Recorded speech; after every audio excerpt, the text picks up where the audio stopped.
level up. God level, you can tell him I said it. Level up. God level, you can tell him I said it. Level up, level up, level up. Go. Everything that means everything. Eyes connected to everything, and that's why I'm in everything. All eyes on me, all eyes on everything. That means everything. Eyes connected to everything. It's a wonderful Tuesday out here. What is going on, peoples? What is going on? Hey, how's the weather out there where you guys are? Pretty good. How's the weather? It's nice here. Yeah, it's decent here. Because I just heard that Mr. King Newborn is going through a snowstorm, and I'm like, what? In May? No, not right now. I went through one. Yeah, I went through one. I did. I didn't like it. I didn't like it. Get it off. I didn't like it. I don't like in that. May. Yeah, I don't. Yeah, like welcome to the West Coast. Welcome to the West Coast. That's how they hit, bro. Not even playing. Hey, seriously, if you out here tuning in, thank you for tuning in. Welcome to Things That People Don't Want to Talk About. I appreciate you showing up today on this beautiful Tuesday. It's going to be a really interesting conversation today, one that's near and dear to the heart. But while we are waiting for the illustrious Miss God Level Renee to pop in, let's do some introductions. Let's start with Mr. Master John Skywalker, the Slide Talker. Introduce yourself, sir. Yeah, so the name is John Skywalker, the Slide Talker, lyricist, spoken word artist, martial artist, personal trainer, lover of life, student of psychology, and I'm a father who has 5 hip-hop albums streaming on all major music platforms right now. We got Dimensions, Higher Dimensions, Final Dimension, Light Benders. That's a collaborative album with me and my homeboy Andre Black. And I have The Law of Affirmations. If you like affirmations, if you don't even know what they are, you should go check that album out. The Law of Affirmations, John Skywalker is the name. Salute. I never knew that you did an affirmations album. You know, Little John did one too. I can just imagine him just being like, yeah, after the affirmation. That was an affirmations album? Yeah. No, he did a meditation out. He did a meditation album, right? Yeah, he did meditation. He had affirmations on there. He had meditation with affirmations on there. That's hot.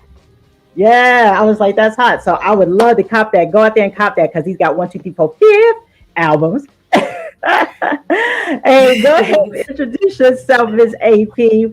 Let them know, baby. Let them know. Hey, I'm AP. I'm a pharmacy technician of 20 years, July. So I've been doing that for a long time. I have a not-for-profit organization, Sisters Empowerment House, where we'll be working with the kids and the youth in the community. And look who we got coming in. Hi. Hello. Look at that. I am so sorry for my tardiness. It seems like every time I get ready to get out of there, I always get like either a new admit or a readmit. And it's like, love the hat, Aaron. Yes, a friend of mine designed this hat right here. Yeah, so go cop your hat at God Level. What's the website? Because a friend of mine designed this hat. It's coming up right logo. now. Oh my God, thank you. I appreciate that. Her dad bought 2. She got 2 for her dad. No, he got every single color. Every color. And the black one seems to be his favorite now. But you can't tell him the other day. He was like, "What's my hat? What's my hat say? That's how I move." Girl, I know. I'm probably working up on the free one. Right. Yeah, he got red, white, black, and blue. And I stole the white one. Because I still ain't got the first one, but I ain't complaining. Right, you just explain it. I mean, don't encourage him. Don't encourage him. Do not encourage him. I am so sorry. I'm sorry. It's okay. Well, since we're talking about God level, why don't you go ahead and bring yourself in, girl? Yeah, okay, cool. In. This is God Level from Things That People Don't Want to Talk About. I want to thank you for jumping in on tonight's live. First things first, this is May is Mental Health Awareness Month. So every podcast that we will be doing this month is geared toward mental health, and we're coming through the door with how to be there for someone who is suicidal. Now back to me. I am a mother, I'm a nurse, I'm an entrepreneur, I have a podcast, I'm a sister, I'm a friend, I'm an aunt, I'm a Gigi, I am everything good. All Yes, right, you who are we are. on now? Beautiful. That was Who are we beautiful. on That now? was beautiful. Thank That was you. beautiful. Well, I'm just gonna jump in since I threw you out there. Oh, Peace, Might as well. peace, peace. Good evening, all. Happy Tuesday. Happy yes. Tuesday. I am King Newborn. You can follow me on all social media platforms at Newborn Everything. I am that I am. I just want to throw one little small thing out there. On top of the fact that I am of service, I challenge any and everybody. Pick somebody new to give a hug to. Peace. Mm, I like that. that's good. Yeah, Yeah, I like that. absolutely. And yeah, I got that.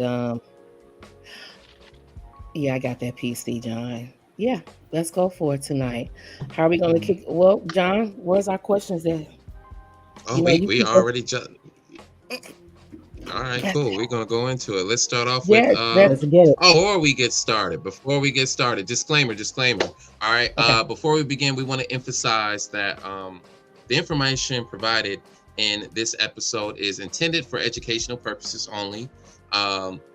It shouldn't be used as a substitute for professional medical advice, diagnoses, or treatment.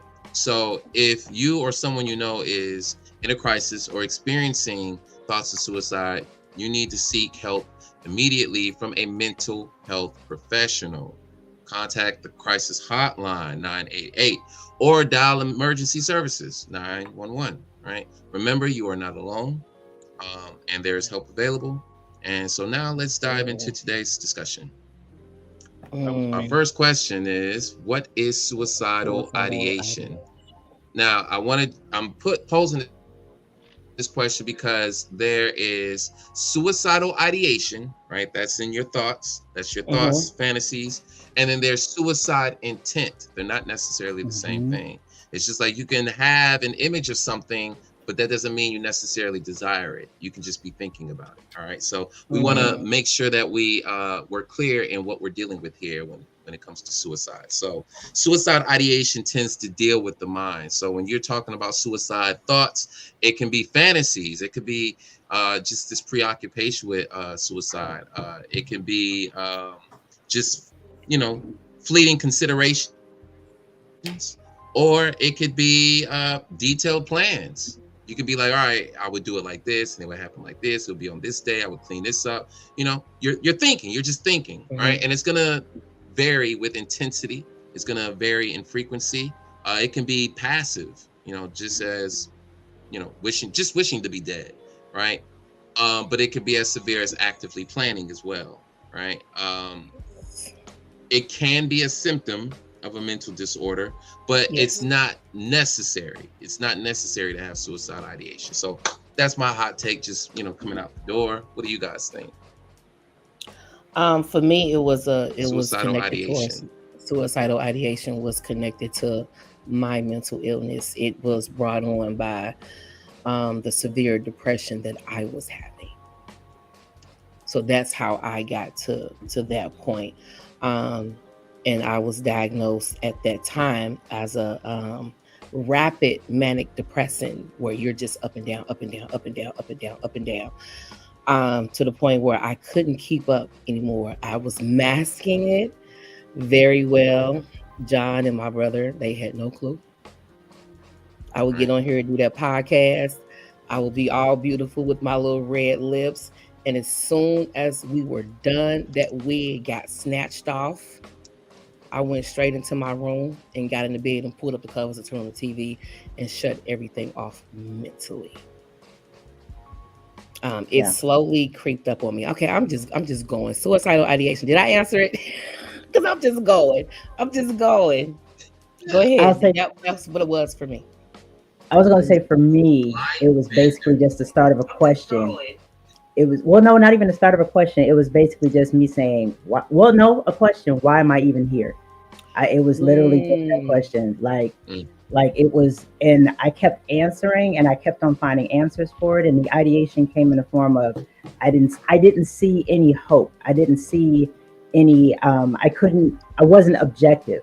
So the ideation came where, yeah, this would probably be it was really darkly romantic. Like Tuesday would be a great day to die. You know what I'm saying? Like that was the type of Mm.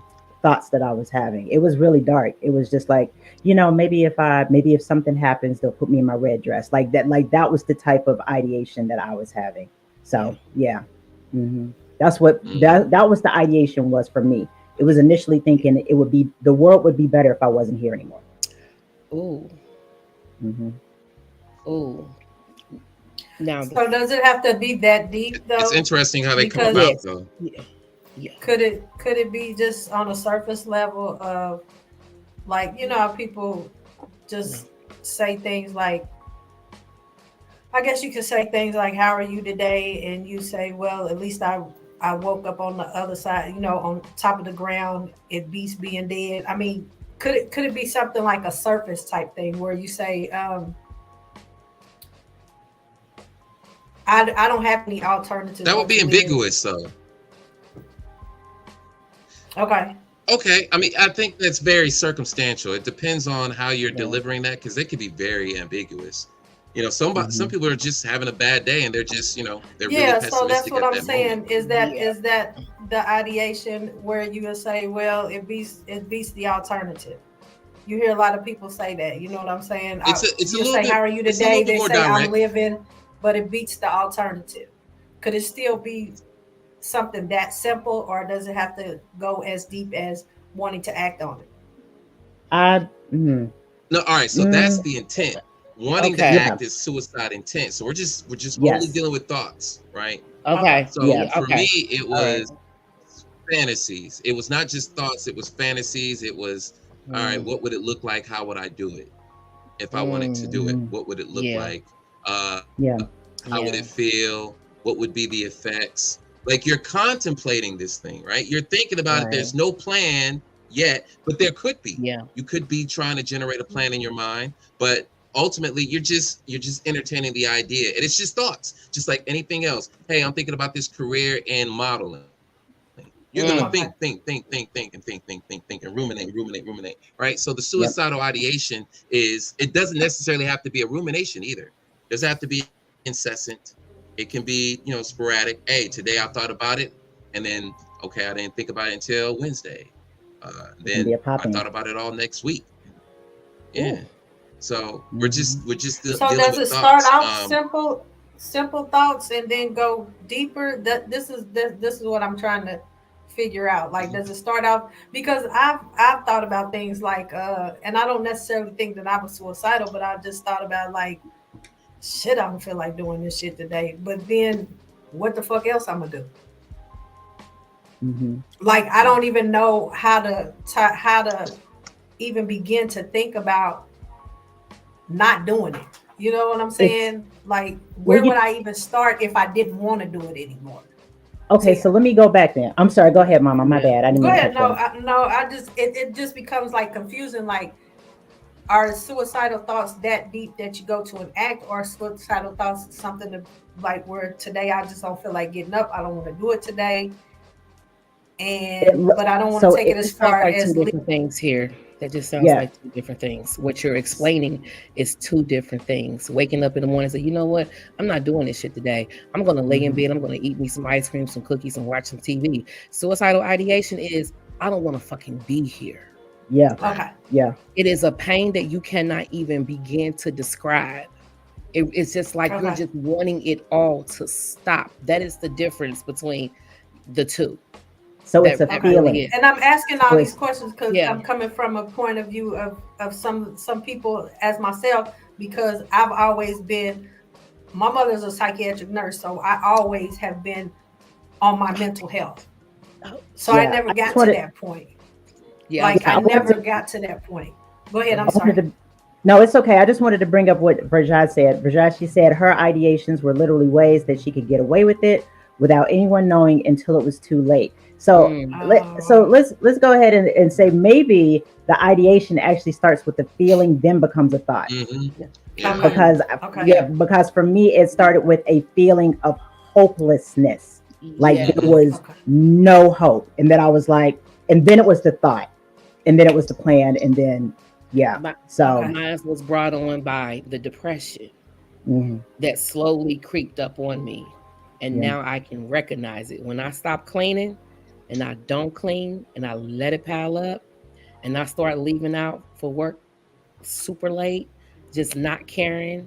The day that I decided I wasn't going to take a shower, I knew something was wrong. And then I took multiple back and forth, back Mm. and forth, back and forth, back and forth, back and forth. I That's was, the manic mode. yep, I was in manic mode. Woo, girl, that is not a good place to be in. Yeah. Not a good So place. yeah, to it be usually in. starts with a feeling. It could be, man, I'm just trying to end this suffering. I've been suffering for so long, and it just seems like nobody's seeing me. No one's understanding me. Everyone's, telling me stay prayed up. They just don't know what it's like to feel and experience this level of pain, this level of hopelessness. Like, I don't know if I can keep going. It comes from an experience, and it typically comes from a feeling. So the thoughts, the consciousness is a reflection of that feeling or that experience. Yeah. Mhm. So let's transition into difference. What's the difference between suicidal ideation and intent? Obviously, Plan. we need Yeah, to clarify absolutely. this because, yes, the intent is, hey, I want, I desire, I want, I I have a desire, plan. Yeah. yearning, right? And that usually leads Yeah. into a plan. So Yeah. now we have mind collaborating with the instinct, with the drives, with the ambitions, with all those energies. We got consciousness coming together and saying, all right, so what are we going to do? Mm. We're thinking it, we're feeling it. Might as well do it. Yeah, the first time I conditions did of it was with a handful of sleeping pills. This was back in 2012. Me and my family had just moved back to St. Louis. Me and my husband was no longer together. I went through something because I had been with this man for almost 14 years, and I woke up and it was just me and my children. And as I was laying there, I gave myself every reason in the book that I should not be here, that they will be better off with their father.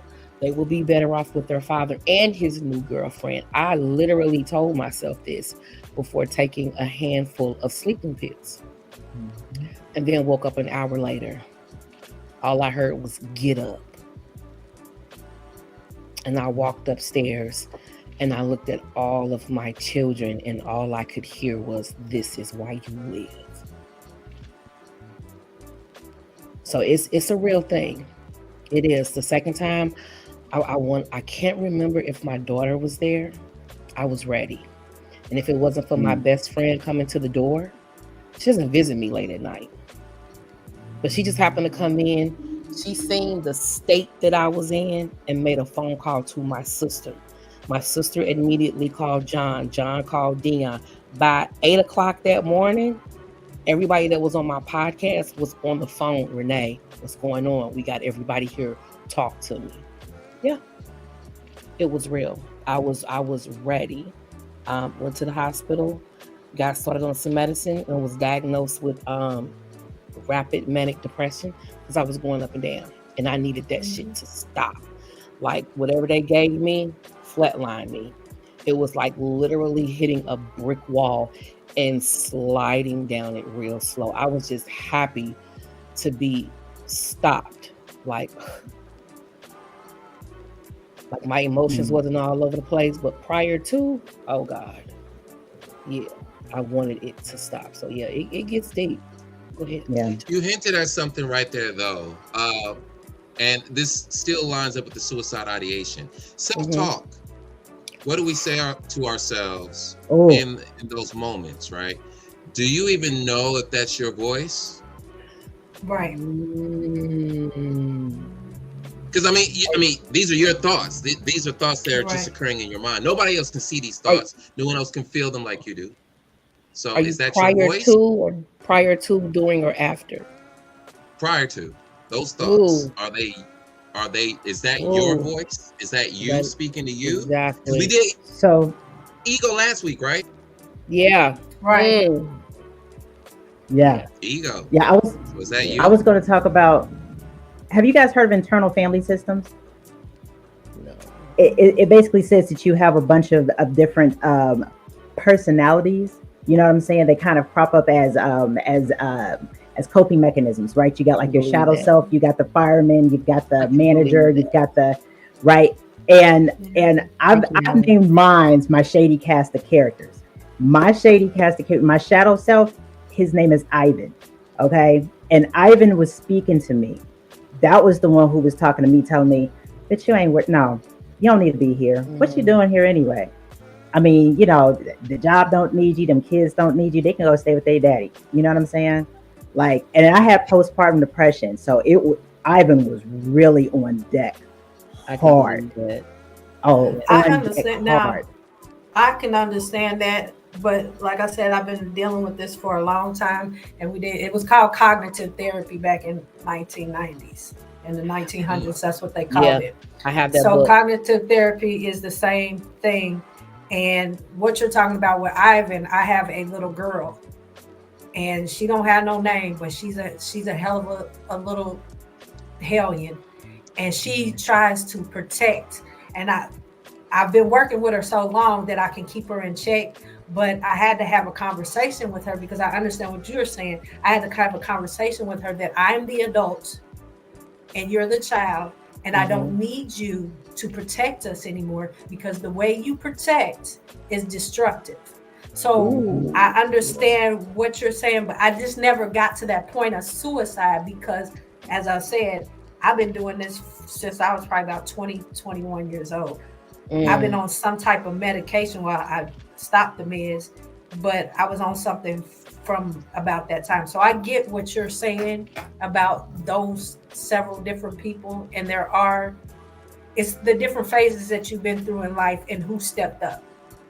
Yep, that's so true. They call them your oh, what do they call them? They call them your, like, no, it's not called your branches, but they're basically branches of you. Like you've got your inner child, you've got your teenager, your rebellious teenager, your young Yeah. adult, your Mm. old sage, your whatever, whoever it is who's like in there trying to manage. And yeah, yeah, And and they like come I out said, during mine was on trauma deck. times. Yeah, Yep, so they're exactly. developed during trauma. So as a Hmm. child, at an 8 year old child, by me being molested, that was the one that's the strongest, the one that I stay on so much.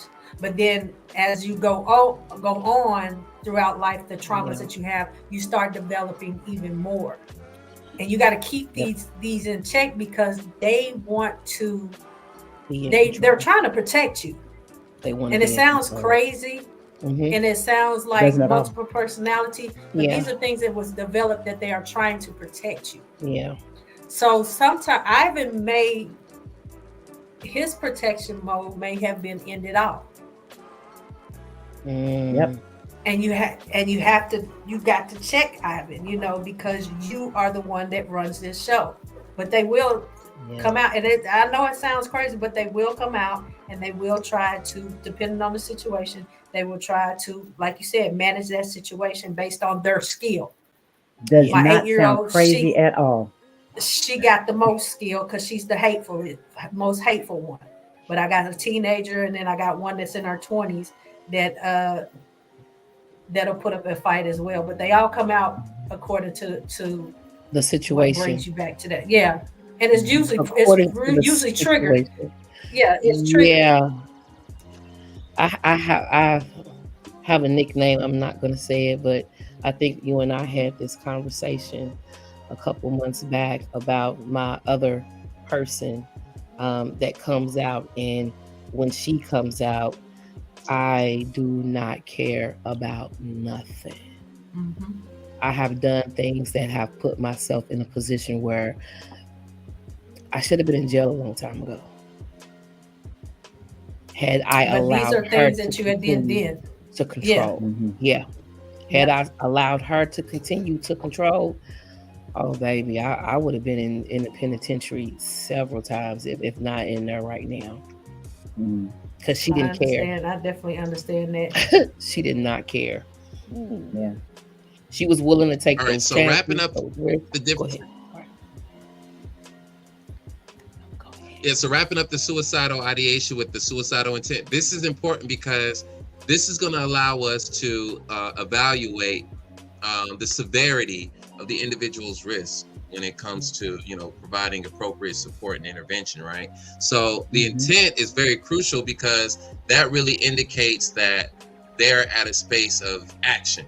Whereas with the ideation, it's a contemplation stage, right? Yeah. So it's less severe when you're just, you're contemplating. You're thinking But about when it. you have Yeah. the intent where now you're expressing, I want to, now we're at a higher level. So if it's just, all right, hey, I'm just entertaining the idea. Okay, hey, you can still seek, counseling right there. You can still, support them in that. But when you get, I want, suicidal intent, all right, now we're dealing with some heavy stuff here. So next question, let's talk about, is it more common than people realize? Definitely. I think so. I feel like we need to ask the audience. Oof. Yeah. You got a couple people in the room. Is suicide common? Like, do you know anyone? Well, suicidal suicidal thoughts. Has talked about it, has thought about it, has actually tried. That's deep. I think it's a lot of people that have thought about it. Yeah. But how you now we're not talking about just go to the just intent. Dying now. Right. No, I'm talking about suicide. We're not talking about like just taking dying, it and okay? finishing it. Okay. Yeah. To do it yourself and take yourself out of this earth. I think that a lot of people during stressful times probably have thought about it. Now, I don't think everybody has went as far as intent, but I think ideation has definitely is a normal. It's a common thing. They thought about it. Yeah, they've thought. Yeah, I think those thoughts. Yeah, I think those thoughts are common, especially during stressful times. Yeah, it's amazing. And when I started to talk about my story, how many, like, to the people who I trust, how many of the people that I trust actually were like, man, I had the same thoughts at one point in time. Go ahead, King Newborn, my bad. Yeah, because we're getting ready to go. All right. I just want to share with the family. This is a safe place. Big up to anybody that's watching. Shouts out to Scott Walker for sharing. I'm gonna share a situation. Personally, I had. Thank you, man. So I was going through a situation with somebody, and for the love of me, I couldn't figure out why I'm not being picked versus the other person. And my brain wouldn't allow it to make sense. Like I'm doing this, trying to do. It just my brain just wouldn't allow it to make sense. So one day, and God level, you know what Highway 70 looks like, right? Yes, I do. Okay, so if you know 70 in Shreve, yes, 70 in Shreve goes all the way up to Lucas the Hunt, right? Lucas the Hunt and 70. Yes. Well, one day, I said, fuck it. I let go of the wheel. Wow. From Lucas the Hunt and 70 to Shreve and 70 ain't nothing but curves. And I don't care what nobody say. How did I make it from there to there? I can't even tell you. Divine I let go of the wheel intervention. and said, fuck it. Yeah. Nah, that car stayed in that lane. It didn't skip no lanes. It stayed in that lane. And if you I know didn't have 70 in St. Louis is literally it's all curved up down. Mhm. It ain't no way in the world. No way. No way. No oh way. my God. You can Google that. No way.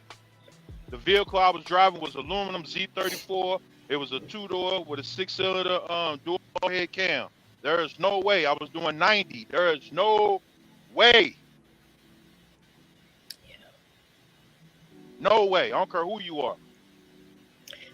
I realized something in my 2 attempts, or 1 attempt and 1 possible. When it's not your time, it's not your time. Yeah, That part. I was gonna say divine intervention. Definitely, somebody was there. Yeah. When Somebody it's I'm gonna was not tell your you who there. was time. there. It was my mom, my dad. My Mm. mom said something after the fact. My dad said something the next day. Y'all can Oh say wow. whatever you want. My dad said, "You ain't done. What you thought?" Hmm. My mom said, "We got a lot of work to do. Y'all can take that how you want to." So I have a question to those on the panel. How has that changed? How did that change you guys' life? Going through something that severe, as far as wanting to take your life. How, when you came out of it, because I know that everybody's come out of it. How did that change you once you came out of it? I Was found it my a tribe. true I'm gonna live this life to the fullest, or was it Ride why this didn't I bitch till the wheels fall complete off. this? Oh, I found my tribe.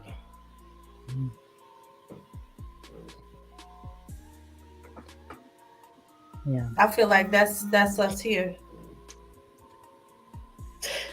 For me, Yeah. it was Definitely feel like resilience. Renee remembers. Renee remembers when I had my little episode a couple of years ago. Baby, I was It on made me more everybody's resilient. show. Yeah, yeah. But it made me more resilient. It upped the appreciation, fresh perspective, and it gave me a better understanding. And even more so, it gave me more compassion. 'Cause, I thinking about suicide was always there, but I got PTSD, so it's associated, right? And a lot of combat veterans. Oh my gosh, if you've been over there, it's there, it's there. Yep. And Facts. but once you get to that near, I don't know about everybody else, but once you get to that near miss and you recognize, like, all right, first off, there was a lot of barriers keeping me from getting there. Like, people think it's easy. It is not. If you love life, it is not easy. It's not easy. So we're gonna kill that myth today. It's not easy. It takes strength to live just as much as it takes strength to take that life. It takes strength. You can't do it. So let's stop capping it, everyone. You don't know. So let's start there. But I know it varies for individual to individual, but it just gave me a greater appreciation for life, and it invaded the meaning, the purpose, and it just started going up from there. I will say, in my case, first time I thought it was a fluke because it was with PPD. I had postpartum depression, right? So I was like, oh, I just needed my meds to get, evened out. And that was after I came back from, because I have PTSD too. So I thought it was a little bit of everything. The second attempt, it changed everything. I'm talking my entire trajectory of life. It changed my language, how I looked at stuff. It changed how I looked at experiences. It changed how I looked at myself. I am literally, my second attempt was in 2020, y'all. So we're not that far off. So I am still in the recovery phase. And not in the recovery phase. I'm in the building phase of coming out of the other side of that. And actually, to tell you the truth, I look at that as in I had to go through it. I had to go through those moments, and I had to build the resilience from it, because if I didn't, I wouldn't be here talking to y'all. And I mean, it told me what people I needed to have in my life. It told me what people needed to go. It told me what I needed to eat. It told me what I needed to change with my health. Everything. Everything. Yeah. So do you think something actually did unalive on those days? Not Ask you that one more time. specifically. Do you think something, I'm saying unalive, but do you think something did unalive on that day? Not you specifically. Oh yeah. I get what but you're something saying. inside Something died you. within you. Something died within you. In you, the ego exactly. that I thought I had. I had an ego death. I had an ego death. Yeah. And it was the worst because it wasn't like an ego death of one day. It was an ego death that took stages and it took time. You know what I'm saying? Absolutely, Thank you, Jaja, because I'm glad that I'm still here today too. I'm gonna take it one step further for you. You now know what it looks like. Amen. So you can actually help someone else. You can hear it. You can feel it. You can see it. You know it.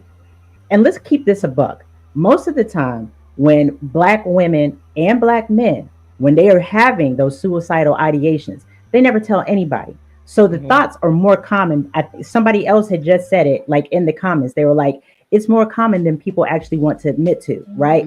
And people having a plan, Black people having a plan to actually unalive themselves is more common than we even want to discuss, because once again, let's keep this a book. We don't even do mental health in our community. So I know I am here to talk to somebody, about being in the throes of that and be like, baby girl, I get it. I know I'm here for that. I'm still trying to figure out how to do it, but I know I'm here for that. How long ago do we have that phone call where I end up talking to that lady after the show?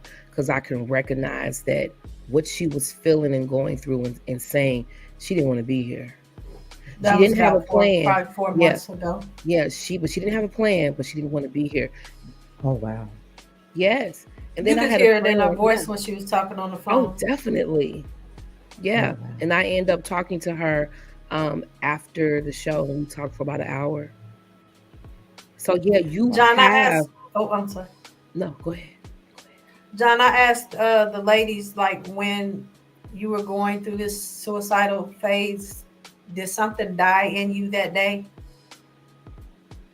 Not you specifically, but do you feel like something died? Oh, wait. I heard what she was saying. There is a process there. Do I feel like something? I could imagine so. I can imagine so. Something. Yeah, I know what to identify that as, but I can imagine that. Right. I'm not sure what to call it or how to identify it, but it just seems like it. From what I'm hearing, because I'm such an empath, and what I'm feeling from you guys is that it took you so low that something broke to make you rise back up. I know this. I don't ever want to get that low ever again. I will never. Man, and the tribe that I have right now, these people on the podcast, my family, my friends, the new connects that I have made, going back there is not even an option. It's not. It is absolutely the worst feeling in the world. So I wouldn't say something died in me, something was born. This. There you go. That's a better way to describe it. Yeah, this. I have my tribe. Yeah, my people don't play about me. Hello. All right, let's go ahead and address this question, because I got plenty more. We got to crunch everything in. Cram. Go ahead. Causes, right? We already listed one of them: mental health disorders. We're talking about depression, bipolar, schizophrenia, PTSD, substance abuse too. Definitely. Trauma, trauma and stress, witnessing violence, physical or sexual abuse, leading to hopelessness and despair. Chronic illness, chronic pain, or chronic illness. That is a big one. I think people we really overshadow that one. We really, because it's somebody else experiencing that pain, and it's constant. You know, like just last week, for example, my grandma had a stomach ache. Right, we're right there training. I don't know what she's feeling. I don't know how pain. I see the face, but I don't feel that. So I can't. It's hard to empathize with that. You're on the outside looking in, and chronic illness. You don't think, yo, I just want to relieve myself from this. And it's constant. If you haven't had that experience, it's very, very condescending for you to be like, just hold on. Prescribing instead of just witnessing and validating. Yeah. Like, I understand. I'm right there, you know? So that can create more undue pressure and undue stress, right? So substance abuse, that was another one. Social isolation can exacerbate it. Yes. Social isolation. And so I say that in lieu of, you were talking about your tribe. And because there's an expectation. You remember when it happened, I was in Houston. And then I came back home. I had to come back home. Yeah. And now that I've been back home, I feel like I'm where I'm supposed to be. Is now it's time for me to, you know, I came back and got what I needed. Right. Now, sometimes you do have to, go full circle. Because you left something behind. Fly the coop. Trying to fly the coop. I want to go back to what you were saying about the pain. It seemed like that one is more acceptable, a more acceptable suicide for people to end it because of pain. When you see people like Tina Turner, they're just actively dying, you know, and it's more acceptable to say just give them a bunch of stuff to end all the pain. But why isn't it acceptable to end the mental pain, but it's acceptable to end the physical pain? Because people are more comfortable. That part. Go ahead, Newborn. Go ahead. I was about to say it's more acceptable for you to look at somebody physically and be like, okay, I can understand, except for when it's in here. You know. Because like he said in the beginning, or one of us making it up. You're making it up. We don't do this in our Black community. Yep. Yeah, we definitely don't. We've definitely been trained not to accept, not to suicide look as an at option. Ourselves.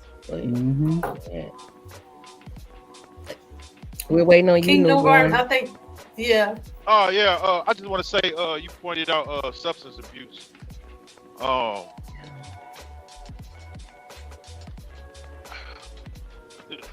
I didn't really know I was going through depression when I was drinking alcohol until I look back on it. I had one moment where I had drank to the point that I started throwing up. Right?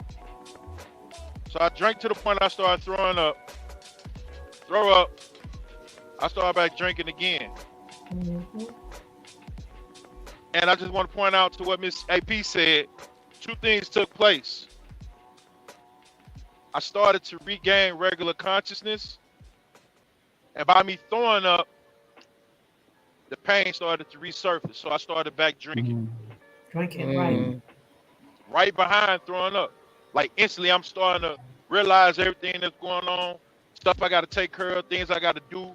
I'm being pulled in this direction. I'm not a man enough in this direction. I'm not a father enough in this direction. So I just, I don't want to feel this right now. Just not right now. I don't want to. Yeah. That I can definitely understand. I was a heavy drinker up until probably last year. And I've drank till I blacked out on several different occasions throughout my drinking history. And can I add, substances are not just illicit. You understand what I'm saying? We're not just talking about just narcotics and liquor. Substances are food, shopping, people. Let's talk about people who unalive themselves over codependent tendencies. That's right. over Yes. and love addiction, over gambling, over financial debting. Mm. Yeah. Yeah. You see what I'm Bullying. saying? Yeah. Oh man, come on. You know? So substance abuse is definitely, and addiction is definitely heavily linked to it. Yeah. Yeah. Right. Yeah. Renee, I'm always available. I Yep. am always available. We can be your tribe too. Right. Come on Yeah, in. definitely. That's a part of my tribe Yeah. right there. There That's you my, go. I don't think any man, listen, if I haven't said it to you, Jai, you took me off of the edge so many times. And I just want to thank you since we're here on this planet. Oh, Because girl. when I went to the pokey and I talk about it so many times, because I ain't shy, I talk about how I had to go to treatment. I talk about how I had to go to intensive outpatient treatment. And there was a handful. Everybody else cleared and scattered like roaches, y'all. Yeah. There was only a handful of people Mhm. who were Yep. there for me. Yep. And she was one of them. And I love you for that, Mm. girl. Oh, God. But, Yeah, because man, yeah, I am grateful for you all if I have not said that yet. Thank I you. am We're grateful grateful for you as and well. thankful for you all. John, my brother, Aaron, Ivy. Ivy, I knew you had it in you to be here. I know it, girl. Ah, you don't realize how many times you helped me as well. Ooh, ooh, ooh, Support, support, ooh. support. Yeah, Yes, definitely. Definitely. Everybody needs a support system, support. some type Yeah, of support system. you definitely do, man. What are So some And sometimes misconceptions? misconceptions. Go ahead, Go go ahead, go ahead. ahead. oh, Let her go have her ahead. moment, baby. You said start talking about.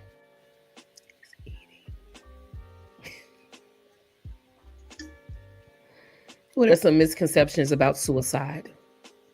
Yeah. So let's get into it. That you'll go Myths. to that you'll go to hell. The biggest misconception is something that they beat into us forever. That if Is that you you would there's no definitely go to hell. yeah, You would not there's enter no the coming gate back from of that. heaven. God will That's never the only forgive you thing. for Yeah, that. that's the only thing that you can't be forgiven from. It's a Yep. sin. Yep. Is there more? Because that was the number Oh one yeah, and only I one. got more. I got more. Oh, So yeah. okay. Wait a minute. King Newborn, So go ahead. I just want to say, for me, I juggled with the thought it was gonna be a hard reset. Ain't no hard For reset. That's it. right, right. Then about being weak, because if you mm, can't cope, you're weak. You know, we and our culture, we hard on people. You can't show much weakness. We are hard on each other, and to try to commit suicide means that you're weak. You're It's you the you opposite. know You strong. Mm. right, You committed. right. But they will shame you for attempting because that's a sign of weakness.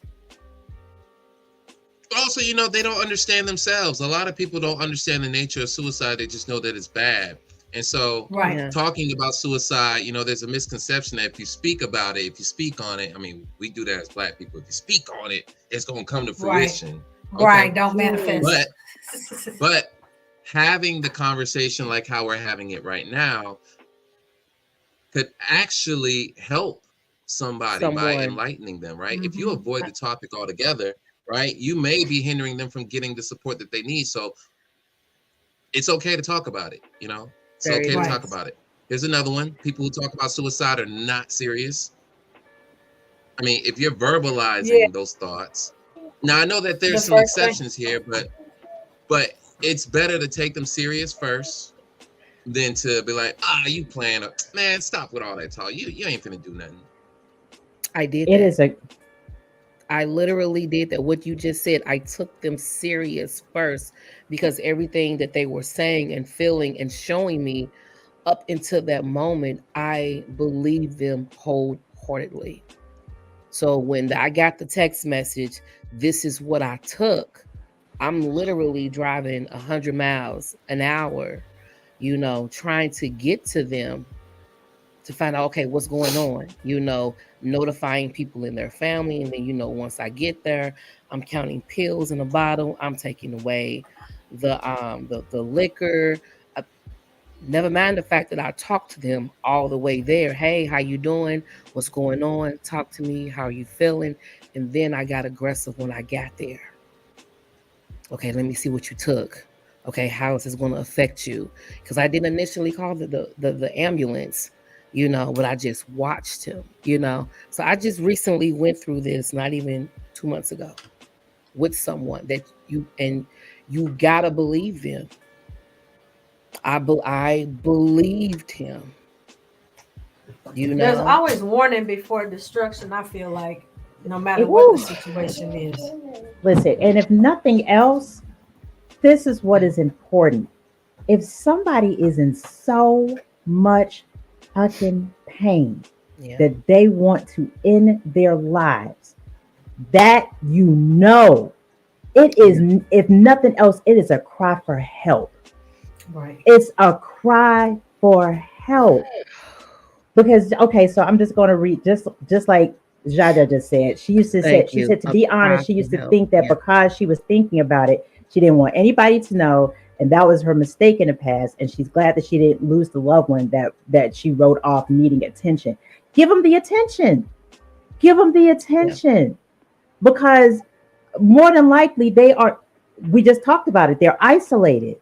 You know what I'm saying? After COVID, man, COVID put people on Zoom and took people away from physical connection and everything else.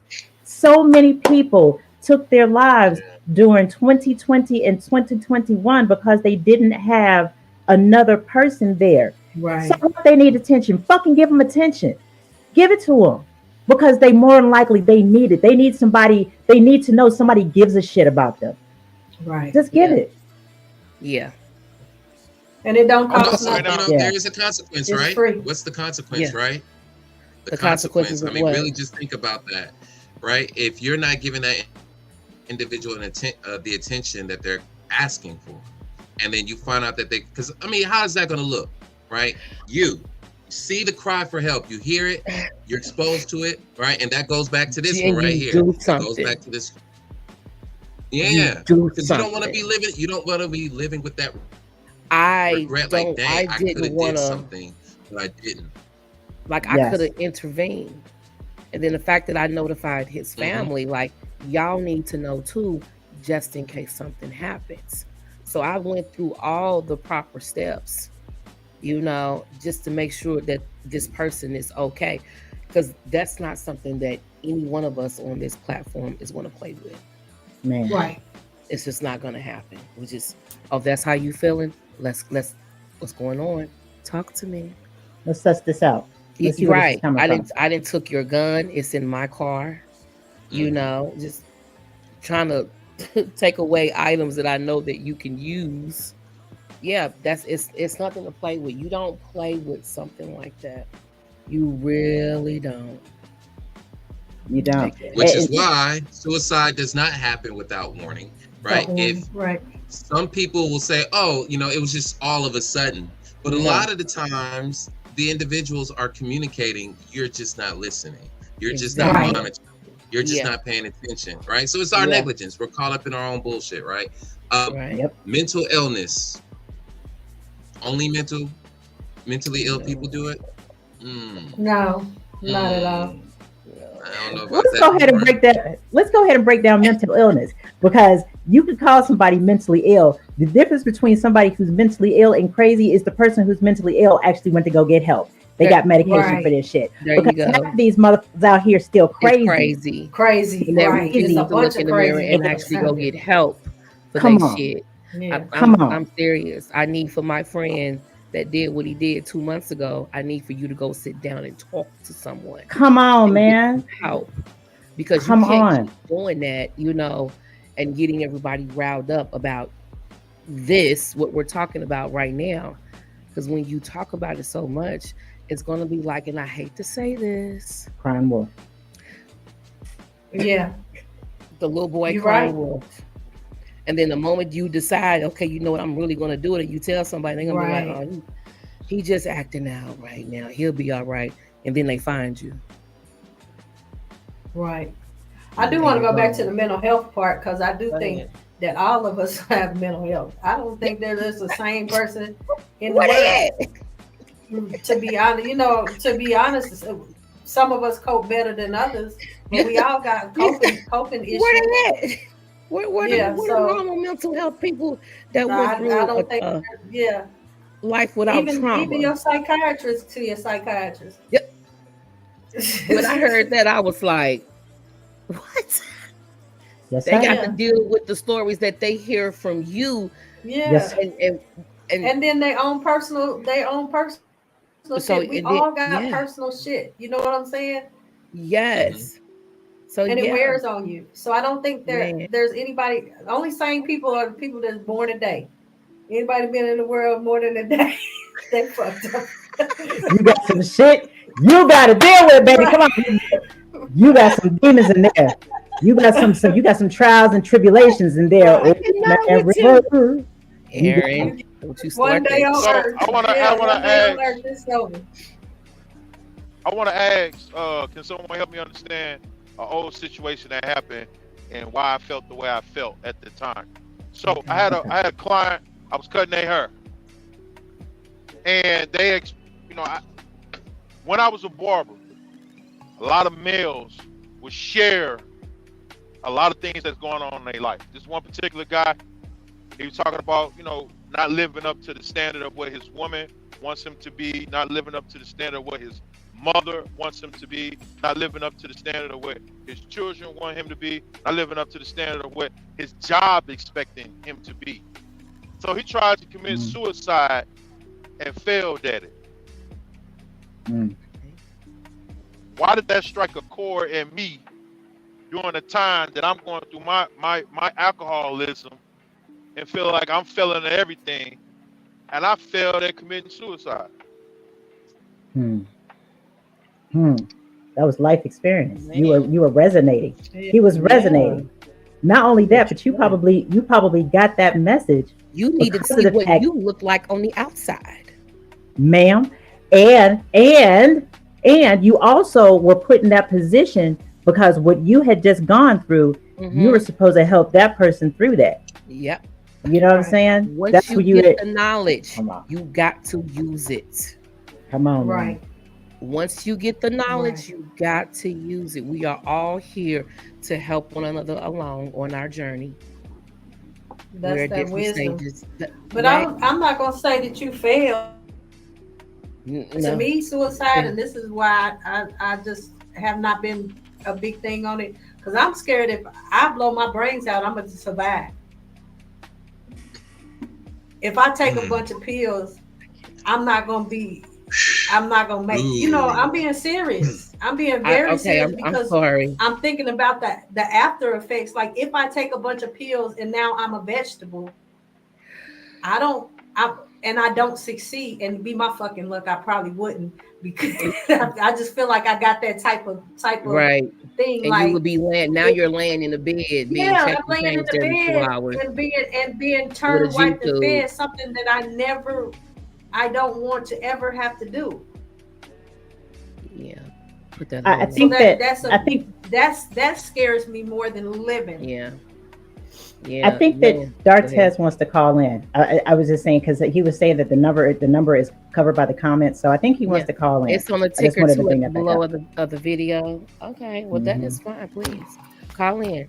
Until then, Yes. how we're gonna move when it comes to people, wanting or stating or feeling like they don't want to be here. We're gonna take it serious Yeah. each time. Each time. Suicide is selfish. It is. You hear that a lot. You hear that a lot. Suicide is selfish. It's very complex. It's But very in I your Is it mind, selfish? you are telling yourself you are doing what's best for your loved ones by not being here. Yeah. I thought I was doing what was best for my children if I left them with their father and his newfound girlfriend. Hmm. Back in Houston, I thought I was doing what's best to get rid of the pain, not knowing that I was going to be leaving behind a host of people who fucking love me. So yeah, you're not thinking about that. But you can't The see it. person doing the act think is selfish, or do the people that are watching them go through what they're Yeah, going through think it's selfish? man. I will. So, knowing what I know now, right? And taking myself out of my shoes, taking myself out of the shoes that I was then, and thinking about my kids and thinking about my daughter. You know, I did realize that it was a self-contained act. It was a self-preservation act, and some people say that that's selfish. You understand what I'm saying? I mean, and Mhm. I'll say for myself, I'll say that it was selfish, and the reason being is because I mean, oh my gosh, my youngest especially. By the time all of this, oh, I'm sorry. Go ahead, Bo. I'm sorry, who am I speaking with? This is Alan. How are you doing? Oh, we're good. How are you, Alan? I am well, thank you. You have a comment you want to give to us tonight? Yes, hello everybody. I don't know if you guys can hear me clearly. They How can. you guys Hello. doing? Yep. Okay. Great conversations. Always a very touchy, very complex conversation. I think Yeah. Jan has led the panel very well on the ideal of suicide. And it feels so great to hear everyone giving their personal experience. It makes it so relatable to the audience to be able to hear like these personal individual experiences of suicide and just the idea of the thought of suicide. Mm-hmm. I like the idea that John posed a beautiful question that asks, is it common? And oftentimes, many people don't think it's very common, but based off of the statistics, about 12 million people a day is thinking about some sort of suicide. Now, the numbers of thought versus carrying it out is very low. People think about it more than they carry out. About 1.2 million people do carry out suicide thoughts. But I just want to commend you guys for giving the personal experience of it. It's so beautiful to hear someone to be so vulnerable and to say, this is my experience, this is how I dealt with it. Because I think everyone on the panel probably told a different way how they dealt with it. And that relates to so many Americans, how we all deal with it in some way. It's so different. But I think the beautiful approach when someone is dealing with suicide is being just an ear is so important. Just to hear the person out more than trying to give advice. I think that the natural instinct of us is to want to give advice. But the best thing a person can receive when they are going through that, the ideal of thought suicide, is just to know that you hear them. And whatever they say to you, it could be off the wall and it can sound so crazy.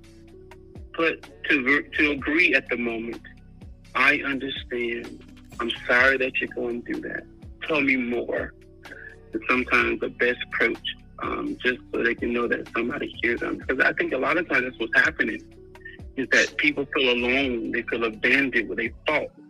And they feel abandoned with their situations. Yeah. They feel alone with their, or what we call isolated. They're so isolated on just that particular, whatever that could be. It could be, I think some of you guys said, it could be the bills, it could be relationships, it could be kids, it could be after having a baby, it could be so many things. And so a person feels alone in that ruminative thinking is just constantly going on and on. And just so somebody can hear them, can kind of relieve that pain just a little bit. Excuse me. But then the thought of, what do you do? Like, what do you do after you heard them? Right? What do you do? Oof. Most people don't have a plan, and 90% of people who have suicide thoughts don't have a plan. Because if you got a plan, you won't be leading yourself to this area of, I'm going to commit suicide. But, and sometimes that's not always a set one plan. You can say the plan is this, And that might not be the plan for me. It could be the ideal plan for you.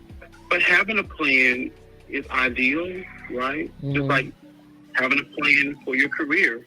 It's ideal to have it, but it's not always what's there, you know.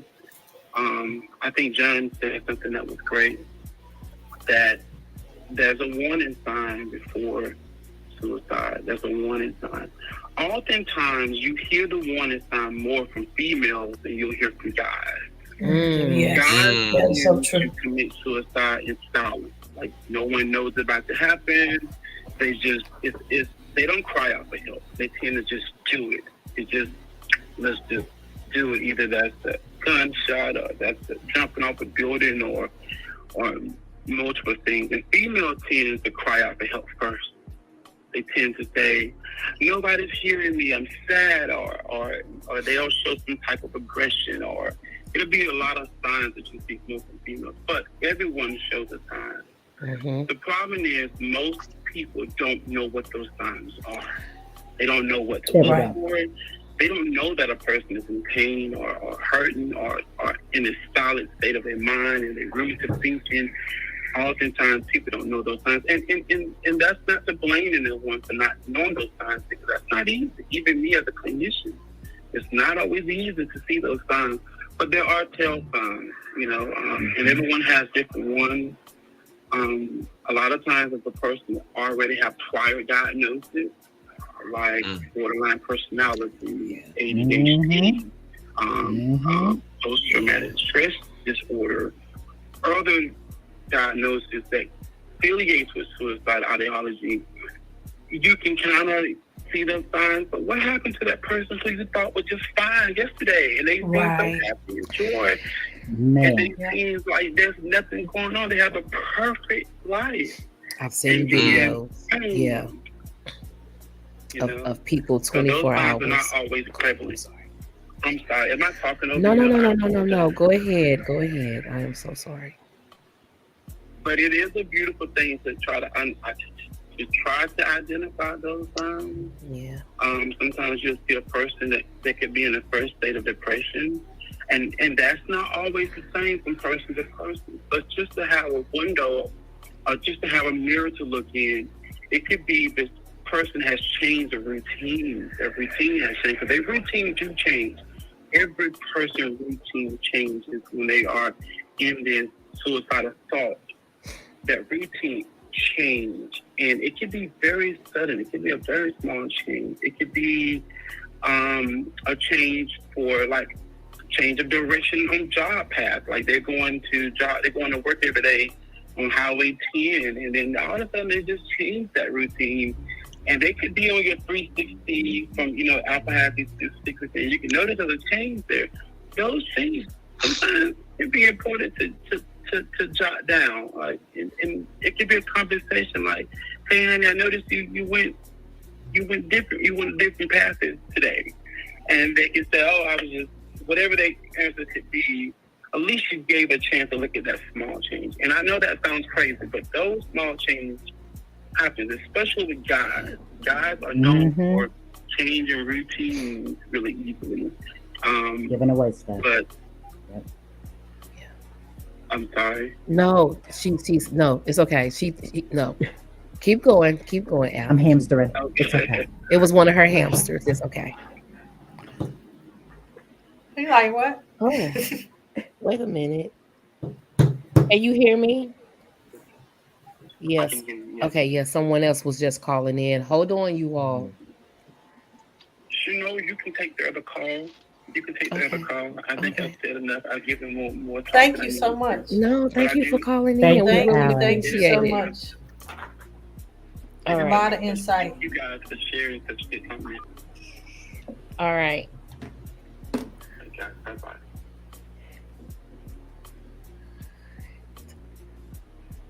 Let's talk It's more a about lot, those signs man. real quick. Let's talk more about those signs real quick, because then we're gonna have to please? transition into what we can do after we see those signs, because we gotta try to wrap it up. So those signs, Inward.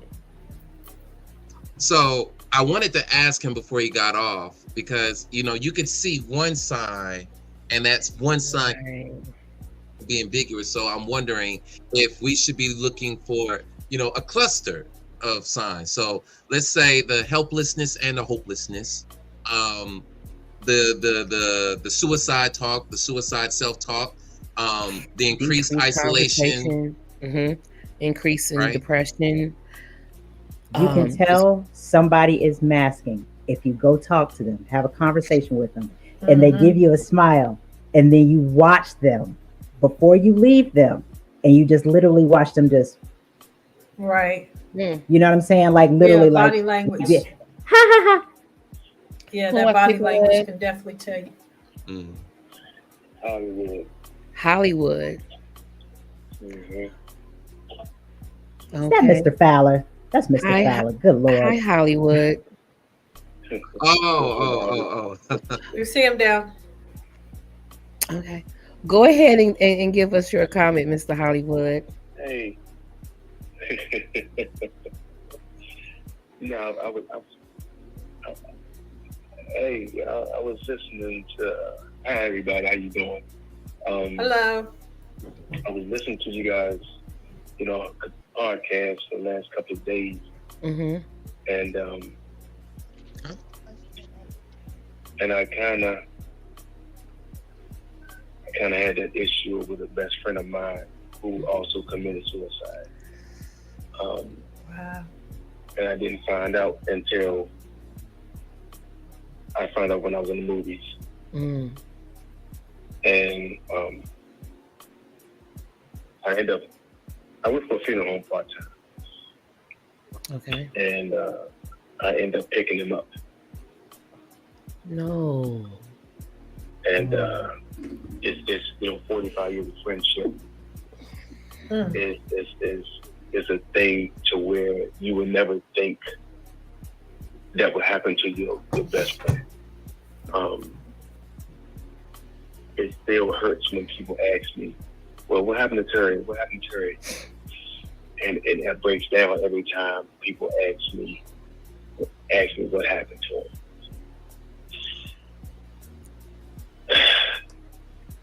And I didn't see the signs at first, but I think the signs was he was just in the depression stage, and he didn't want to talk about his depression.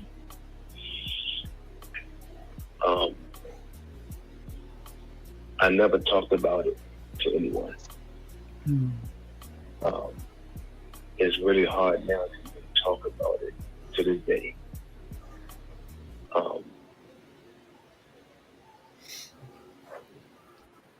Take your time. But the signs that I've seen people, by being in the military, it's just like it's my apologies. It's okay. No, you're fine. When I still to this day can I even look at his obituary at all. And I wish I was there to help him, to talk to him, to find out what was going on. And the worst part was, his wife told me that she had talked to him on a Tuesday and said, I've been having a headache. Okay, well, I'm going to take you to the doctor. She didn't take him to the doctor Tuesday. Wednesday, she didn't take him to the doctor. She said, well, I'm going to take you. We have to again. I'm going to take you to the doctor. So Thursday morning, she went to work. And she came home as usual. Let me talk. So she came home Thursday night from work. He was downstairs in the basement because he worked at night. When she came home, Terry wasn't downstairs. Now, mind you, he's always, tired. He's always, sleeping because, sleeps during the day. So his wife came home. She looked for him. She she went upstairs, and that's what Terry was.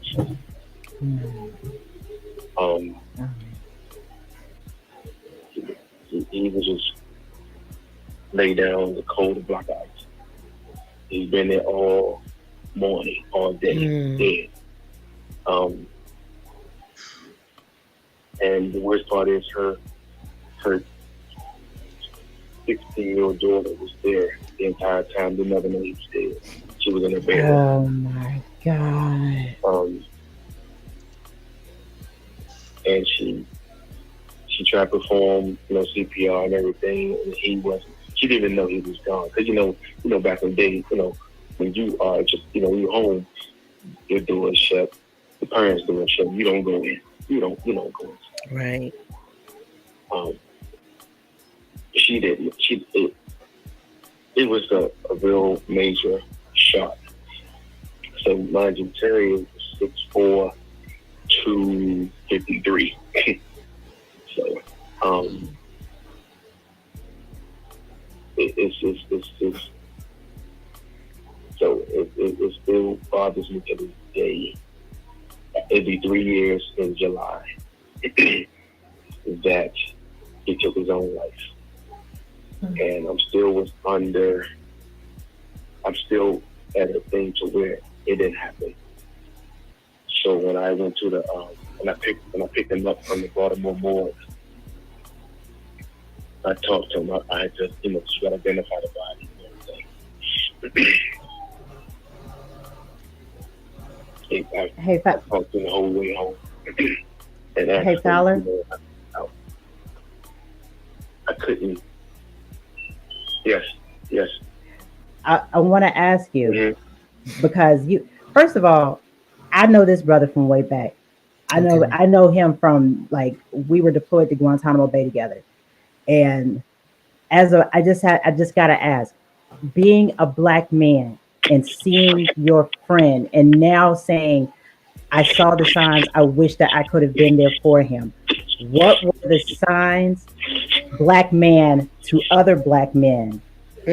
What should those brothers' spouses, what should those brothers' kids be looking out for? Like, what are those signs? Because in Black men, it presents way different.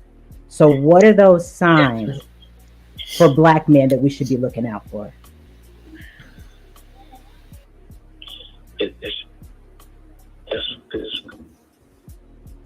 That's a good question. Hold on, man. I got to start one of the pieces because I'm hearing the echo. I'm here. Hold on. I'm going to take off the other piece. Hold on.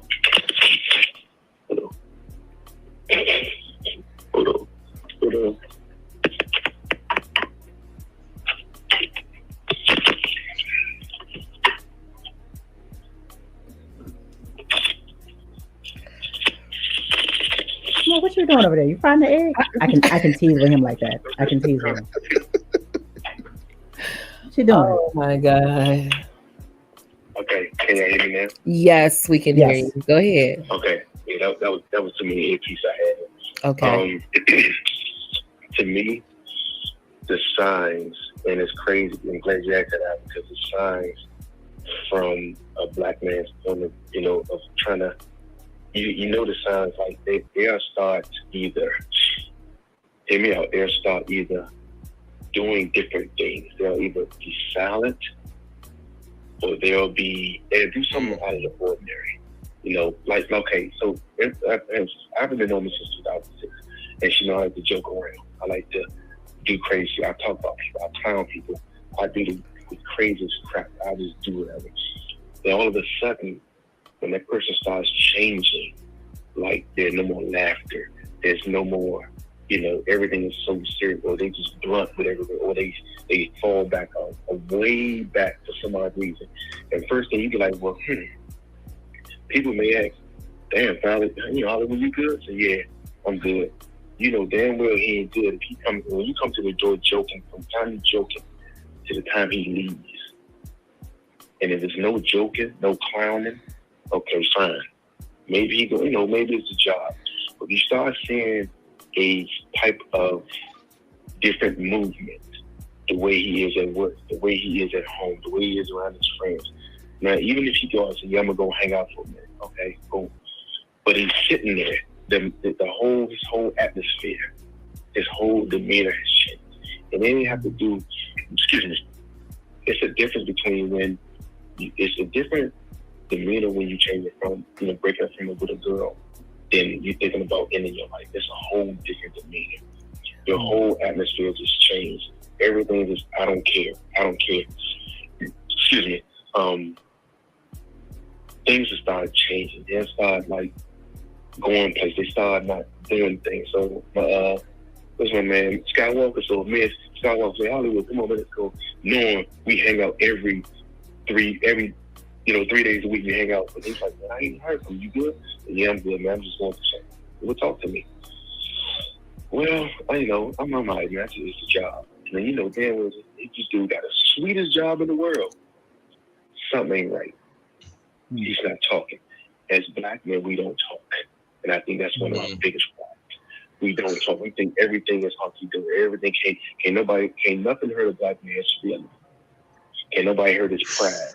So when he starts talking differently, you be like, okay, only some brothers that's been there can understand it. Other ones be like, yeah, okay, he good. But then Skywalker will be like, nah, something ain't right. What you mean? Because he moving different. His whole demeanor has changed.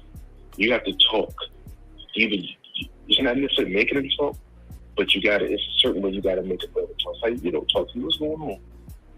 You talk to him, and then you can say, well, I've been here. Just like I had a brother here. And it's funny you say that. I had a brother in the military. He retired. He called me. He said, Father, I said, Ford, where are you? He was a state trooper. I said, Ford, where are you? He said, man, I'm just out. I said, Ford, you can hear the voice always change. The voice is either like a slur or I said, are you drinking?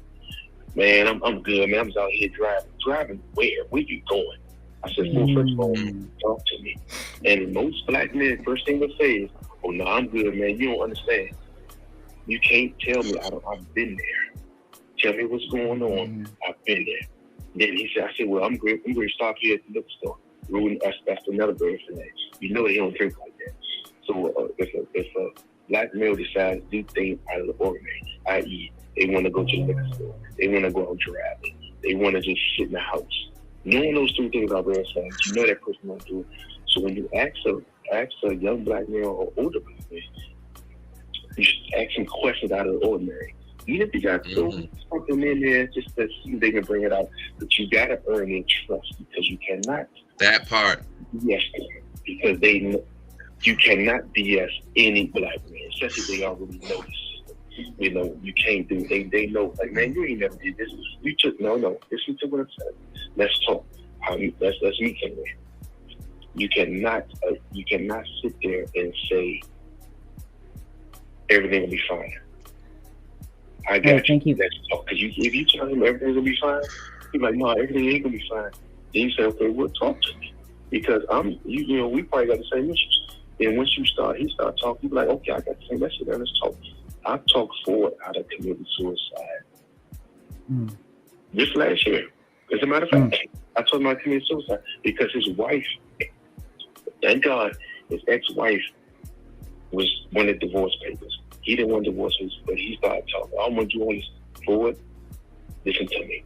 He ended up going into the 4th floor at Fort Belvoir Hospital. Yeah. He admitted himself.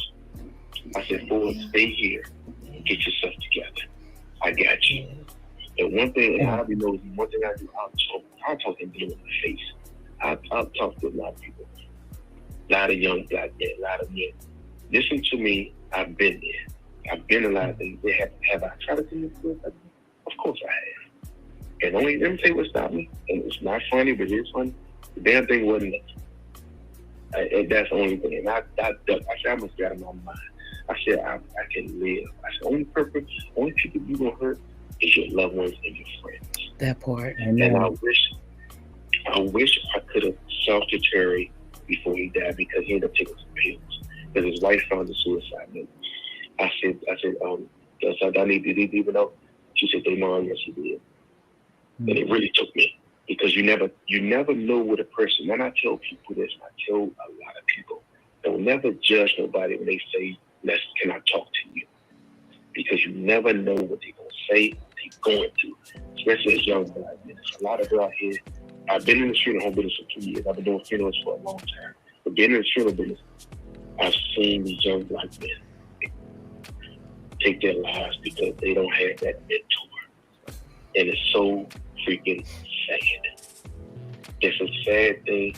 It's even worse when you wish you was there to talk to that person. I had 2 sons here. My oldest son tried to commit suicide. My oldest son tried to commit suicide some years ago. But when I came, I was outside washing my car, and I said, "Hey, Mom, come here. So I got this guy. So I'm gonna talk." So I opened up the door. So first of all, where you going? I said, "No, come here and talk to me."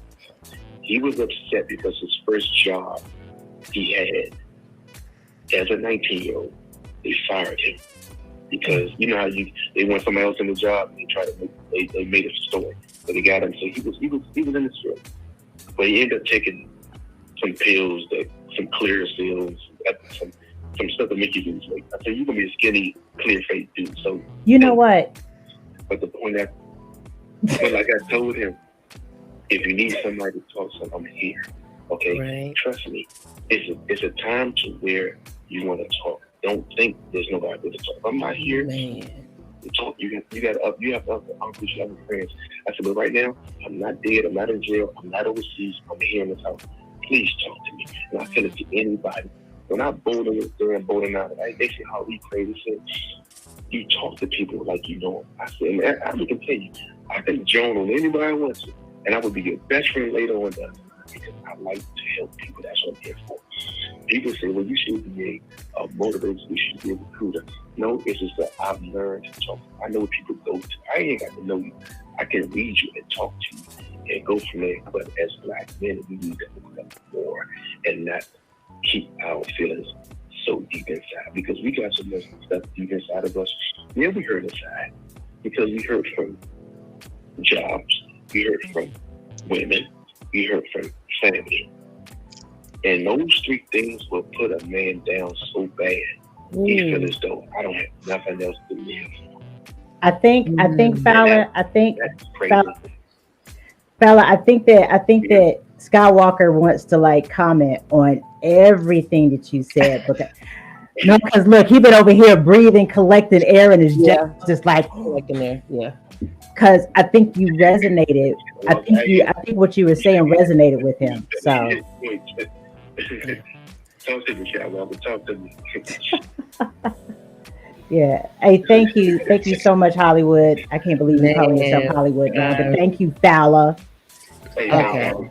Stop it. Are you okay, Skywalker? Skywalker, you good? Yeah, man. I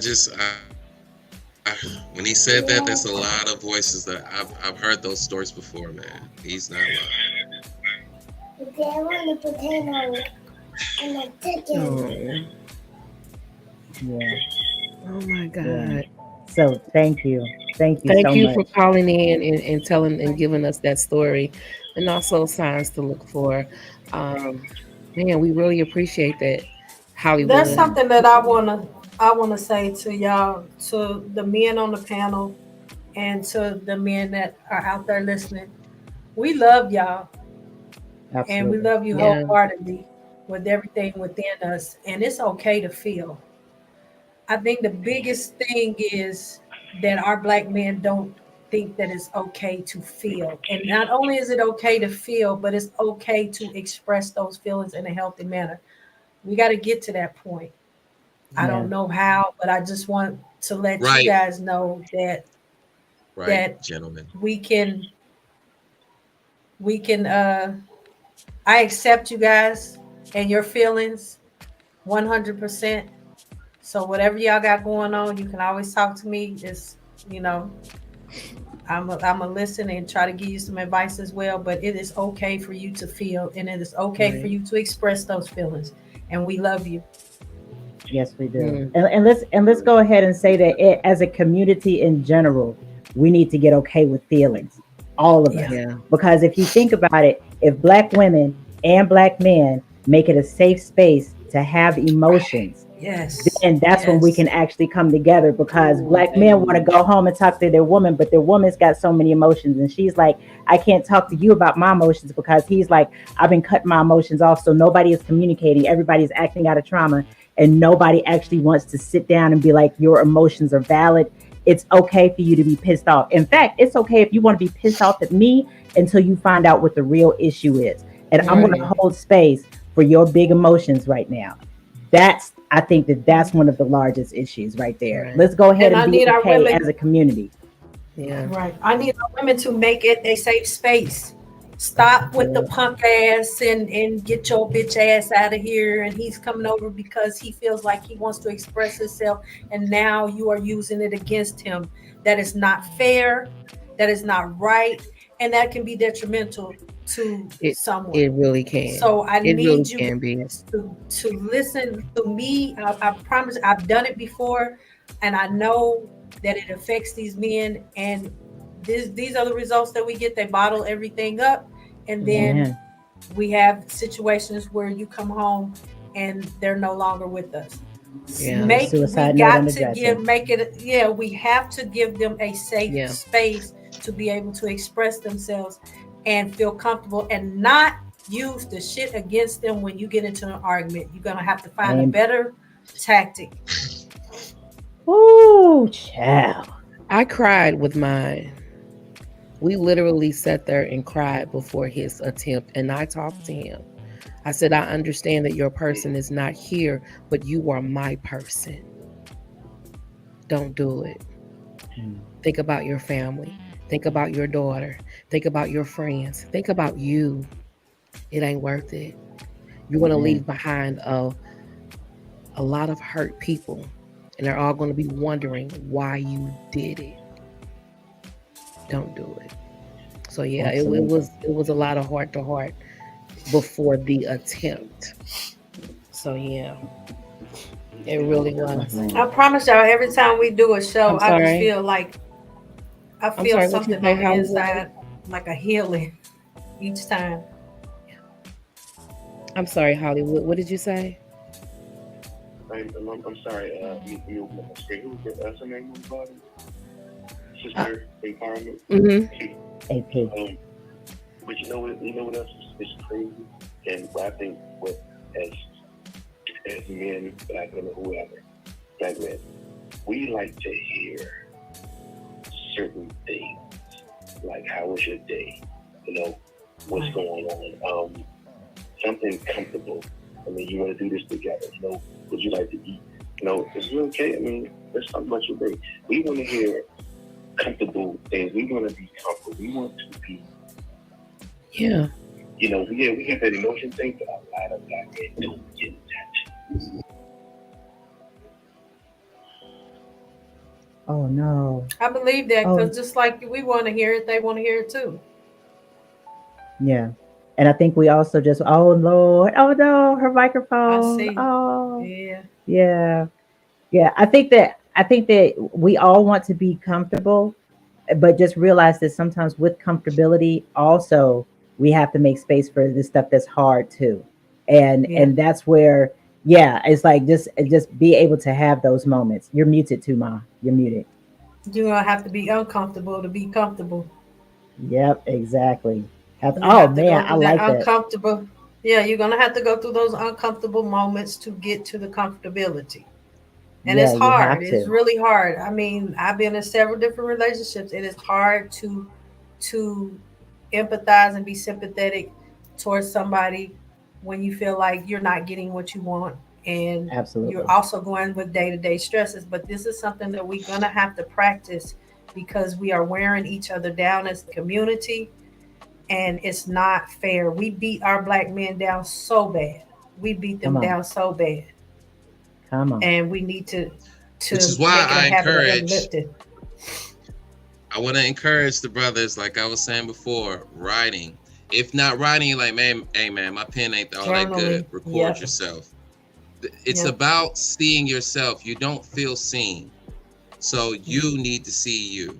if no one else sees you, you need to see you first, right? Amen. Organize the stuff first, capture it first, look at it, and then share, because you're still trying to figure it out, and figuring out with that person right there, that person may not have the patience for you. So a lot of brothers are aware of that ahead of time, like, yeah, I do this, but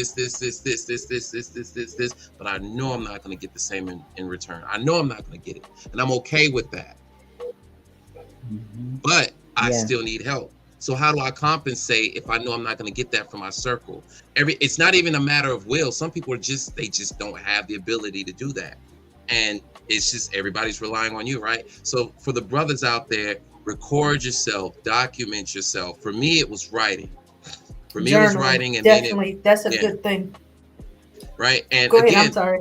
The paper and the video does not judge. If you turn on that camera and you just, now I'm not saying do a suicide note. I'm just saying talk to that camera like you're talking to somebody that really cares about you, which is going to be you, by the way. It's going to be you. Yeah. Right. Yep, and that's what I do. It's non-judgmentally. Like there's just something about knowing that, all right, this camera is not going to talk back to me. Nobody else can hear me. This is my own self-therapy session. So to the brothers out there, if you're looking for that pathway, before you even feel like sharing it to your wife, your girlfriend, your side chick, your mom, whoever, record yourself, document yourself first, look at it by yourself first. Right. And say, that's me. All right. And then decide when you're ready to share. And that will do most of the talking for you before you even have to say anything. Right. A lot of times you can just say, hey, I need you to read something, and I need you to read it with non-judgmental, like just say what you need first.